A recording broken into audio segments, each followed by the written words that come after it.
buat cinta kasih-Mu kepada kami pada hari ini. Saat ini kami akan mendengarkan firman-Mu. Kiranya Tuhan menolong kami semua, mampukan kami untuk mengerti dan memahami serta melakukan firman-Mu. Dalam nama Yesus Kristus kami berdoa. Amin. Amin. Adik-adik semuanya, hari ini kita akan mendengarkan firman Tuhan dengan tema menyembah dengan penuh ucapan syukur. Sekali lagi, menyembah dengan penuh ucapan syukur. Nah, adik-adik, ada sebuah kisah di dalam Alkitab. Ya. Oke, sebelumnya menyembah itu menurut Tuhan. Jadi menyembah dengan ucapan syukur artinya menaikkan segala puji, hormat, kemuliaan bagi Tuhan atas segala sesuatu yang telah Tuhan perbuat dalam kehidupan orang percaya. Orang percaya itu siapa? Kita yang percaya kepada Yesus Kristus. Nah, adik-adik, kita akan membaca firman Tuhan di dalam kitab Yunus pasal 2 ayat 1 sampai 10. Nah, kita bergilir ya membaca firman Tuhan ini. Ayat 1 itu Ko Michael, ayat 2 itu Bang Grit, ayat 3 itu siapa? Kristi, ayat 4 Kak Zain, ayat 5 siapa? Gilkris. Grill. Siapa? Chris, ya Chris. Oke, ayat 5 ya Chris. Kemudian ayat 6 Kak Sasa, ayat 7 Kak Evelyn, ayat 8 Ko Samuel, ayat 9 Ko Nicole, Kak Nicole, ayat 10 kita sama-sama ya. Oke, dimulai dari Ko Michael. Pada Tuhan Allahnya dari dalam. Adik-adik, ada sebuah kisah tentang seorang nabi, yaitu nabi yang takut akan Tuhan, yang dipilih oleh Allah untuk mengabarkan atau memberitakan pertobatan atas Niniwe, atas kota Niniwe. Siapa nabi itu? Ada yang tahu?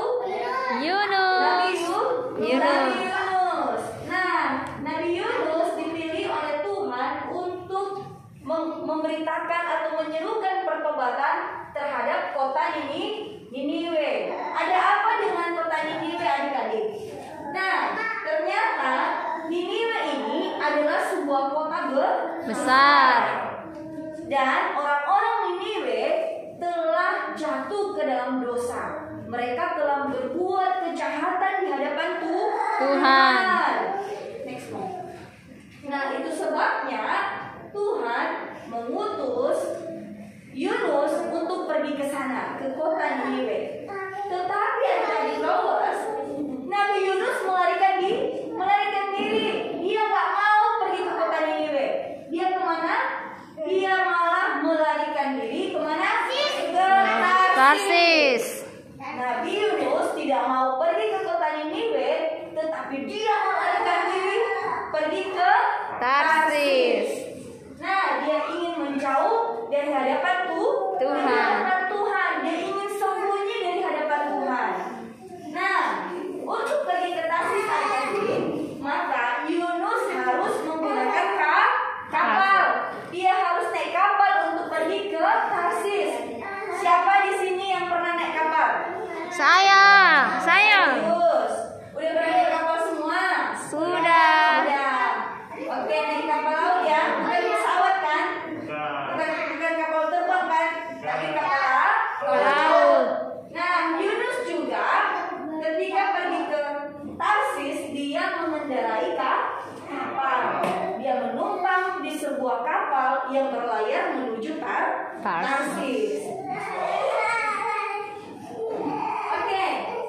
Nah, adik-adik, di tengah laut Tuhan menurunkan angin ribut dan terjadilah badai yang sangat besar.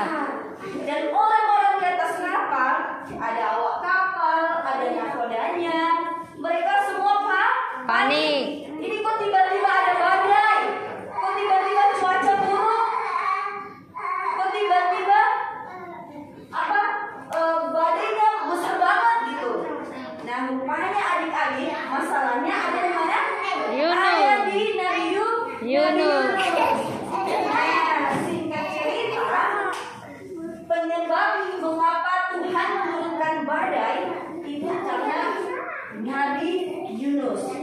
Nah, karena mereka semua di atas kapal tahu dan juga Nabi Yunus tahu bahwa penyebab badai yang sangat besar itu adalah karena Nabi Yunus, maka Nabi Yunus memerintahkan orang-orang di atas kapal untuk mencampakkan dia ke dalam laut. Nah, adik-adik, bagaimana kalau adik-adik di posisi Yunus? Dicampakkan ke dalam laut. Laut yang sangat dalam. Semuanya sini pada berenang tidak? Coba bayangkan adik-adik, di tengah-tengah laut dibuang, udah gak pandai berenang lagi, tenggelam dan meninggal. Tetapi beda dengan Yunus ya. Nah, Yunus dicampakkan ke dalam laut. Tiba-tiba adik-adik, apa yang terjadi? Atas penentuan Tuhan, maka ada seekor ikan besar. Ikan besar ini kemudian menelan siapa? Yunus. Menelan siapa? Yunus. Menelan Yunus.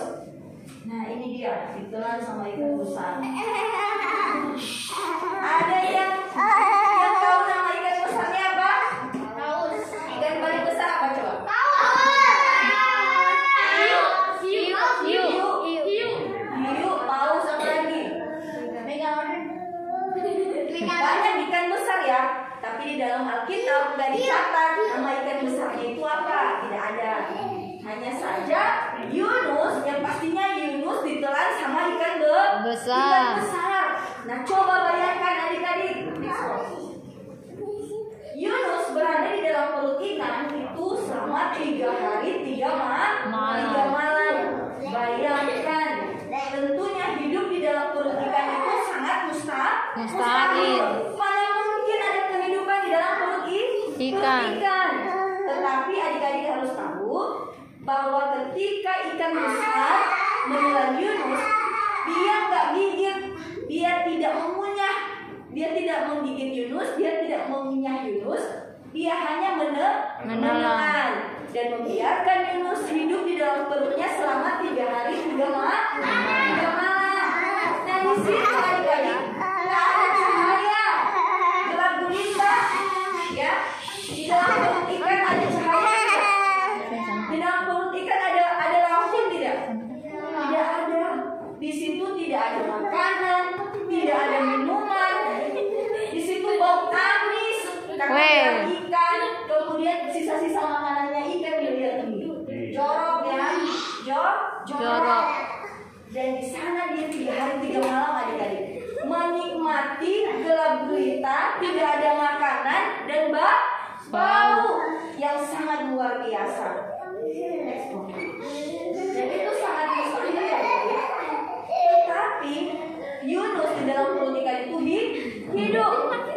Nah, di dalam kesengsaraannya, di dalam penderitaannya di dalam perut ikan itu, maka dia syukur di hadapan Tuhan.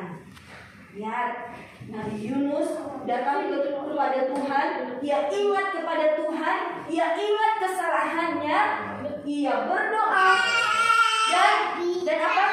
Dan menyembah Tuhan. Ya, dia berdoa menyembah Tuhan. Dia percaya bahwa Tuhan sangat mengasihi dia. Dia percaya bahwa Tuhan memelihara hidupnya sekalipun dalam perut ikan yang gelap gulita dan sekalipun dia sudah menjauh dari hadapan Tuhan. Ya, dia sudah menjauh dari hadapan Tuhan dan tidak melakukan tugas yang diperintahkan Tuhan kepadanya. Nabi Yunus berdoa menyembah Tuhan.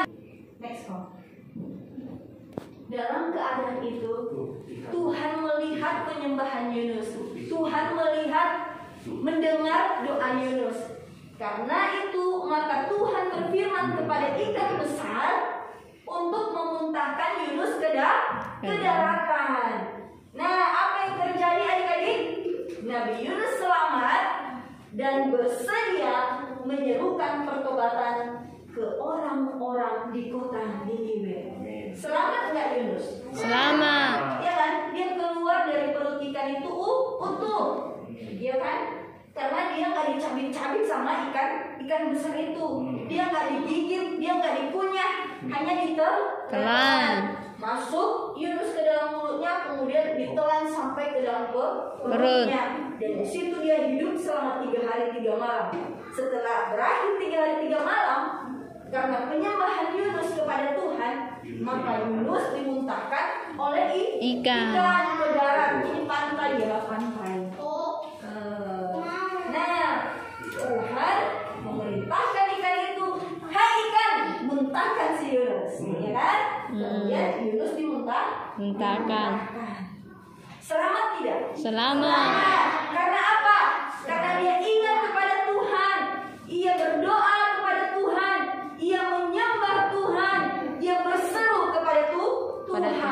Tuhan selamatkan aku, ya kan? Next one. Nah, adik-adik yang dikasih Tuhan, karena pengalamannya itu, dia berkata bahwa aku ini sudah pernah melakukan dosa, menjauh daripada Tuhan. Padahal Yunus ini takut sama Tuhan loh. Akhirnya untuk kedua kalinya Tuhan kembali menyuruh Yunus pergi lagi ke kota Niniwe. Untuk apa? Untuk berseru kepada orang Niniwe, bertobatlah, ya kan? Dia menyuruhkan pertobatan kepada Niniwe. Akhirnya Yunus pergi ke kota Niniwe yang sangat besar itu, dan kemudian ia menyuruh untuk bertobat. Karena kalau tidak bertobat, maka Tuhan akan menghukum kota itu. Nah, next one. Nah, adik-adik Boas, kadang-kala kita hidup seperti Yunus. Nah, kita menjauh dari Tuhan dengan menjauhi ibadah. Kadang-kadang kita malas pergi ke sekolah minggu, benar tidak? Benar. Kita maunya di rumah aja, tidur aja, main game saja. Betul tidak? Betul. Kadang-kadang kita disuruh orang tua, ayo ke sekolah minggu, kita nggak mau, masih ngantuk ma, masih ngantuk pak, gitu. Dan Tuhan tidak mau begitu ya. Nah, kemudian kadang-kadang kita menjauhi pelayanan. Nah, tidak bersedia memimpin pujian, tidak bersedia memimpin doa, tidak bersedia menjalankan persembahan, dan lain-lain. Nah, padahal pelayanan kita itu, semua yang kita perbuat itu untuk memuji dan menyembah Tuhan. Nah, adik-adik, mulai hari ini mari kita doa kepada Tuhan, kita menyembah kepada Tuhan untuk diberi kekuatan, kemampuan untuk bisa mampu sekolah minggu setiap hari Minggu, mampu beribadah setiap hari Minggu, dan kemudian mampu diberi kemampuan untuk melayani Tuhan.